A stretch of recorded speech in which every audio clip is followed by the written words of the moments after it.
hari ubwoko butatu bw'abantu. Abantu bahambaye bavugana imigambi, abantu bakomeye baterana intege, abantu b'imburakimazi bavuga abandi. Kabura umuntu ahambaye uzovuga imigambi kuko uzozanira abantu imigambi bateza imbere, ariko kabura umunyenkomezi uzotera intege, ariko kabura imburakimazi uzovuga abandi.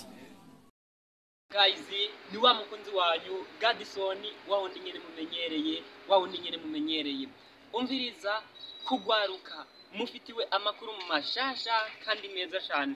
Waba uri mu gihugu cy'u Burundi, waba uri mu gihugu cya Zambia, waba uri mu gihugu cya Kenya, Tanzania, Uganda, Malawi, South Africa ndetse n'ahandi, amakuru ndakuzaniye nuko inshuti zawe abagenzi bawe mwashobora gukorana ivyunguka, mugakorana ivy'iterambere, ugashika ku ntego yawe nawe agashika ku ntego zabo.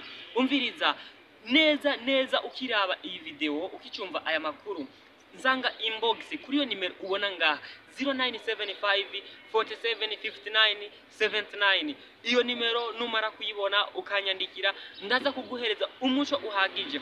My friend, hari indoto ufite uri kuragwanira uyu munsi, hari ubuzima urimwo uri kuraharanira uyu munsi, ariko naganda kubwira neza yuko igihe tugezemo ntuhangane no kuvuga ngo ubuzima buragoye, ngo ubuzima buraruhije, bigutume womara imyaka myinshi cyane rwose uri kuragwana ukorera abandi bantu. Umviriza, umushahara ni mwiza cyane, ariko umushahara nuwo kugira ngo nawe utangure gukorera imigambi yawe. Ndagutumiriye rero, ndaguhaye ikaze kugira ngo nawe wiunge uje mu muryango w'abandi, nawe bizagenda neza. God bless you.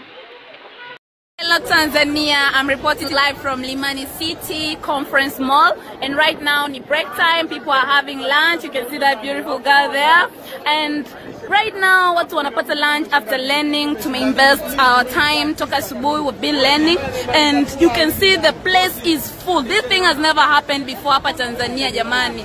Ni Alliance in Motion Global peke yake that can do this. We are powerful, we are one, and we are moving masses, as you can see, and tomorrow we are going